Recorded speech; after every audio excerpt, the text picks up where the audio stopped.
Kejman'a pas. Kejman karşı karşıya. Kejman attı. Fenerbahçe 1-0 öne geçti. Maçta 12. dakika. Kejman'ın golüyle Fenerbahçe 1-0 önde İnönü'de. Ara pası Deniz. Oradan Kejman'a. Kejman ve gol! Kejman! Adaya Kejman! O da Beşiktaş'ı sever. Ligde yaptığını yapıyor. Güzel bir atak. Çok güzel bir pas. Kezban'la tam yanında ve göbekten Beşiktaş tabi açığını verdi. İyi koşu. Deniz'in iyi pası. Daha gelişinden yani. Güzel bir kombine atak. Son anda Serdar'a yetişemedi.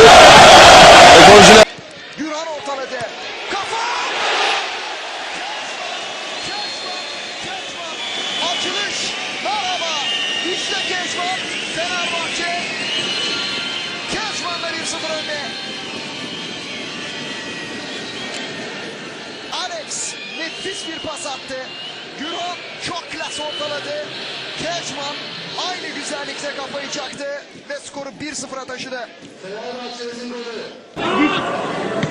Qu'est-ce qu'il est intéressant, Guillaume Moirot. La déviation pour Kejman. Et le 2-0. C'est magnifique. Matveja Kejman. Il est rentré tout comme Moirot en deuxième période. Le but est pour Kejman. La passe décisive, elle est pour Guillaume Moirot. Il va anticiper, vous voyez, la tête de Waro pour venir derrière nous gratifier d'un piqué remarquable. Lucius. Zaman tükendi. Lucius. Mondragon. Kejman de gol. Ha despejado Iván Helguera, le cae a Luchín, el golpeo de Luchín, ha marcado el Atlético de Madrid. Ha marcado el Atlético de Madrid. El conjunto rojo y blanco madrileño establece el empate a 1. Pepe Murcia, sí, jugadores. Kejman. Aleo Franco ha salido automáticamente a decirle vamos. Está jugando, vemos aquí el disparo. Kejman de tacón. Bueno lo que acaba de hacer. Ovakve naše informacije sa dulje i Koromanom po tenderu Korona. Ovo Koroman. Čeka dulje loptu, Dulja i...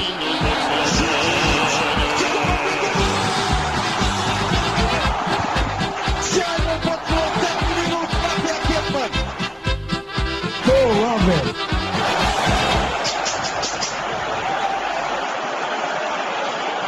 Peti gol Kejmana u ovim kvalifikacijama, četvrti uzastopni. Majstorska akcija, plavi, centar šut Duljaja, Žigić spušta loptu, kasni.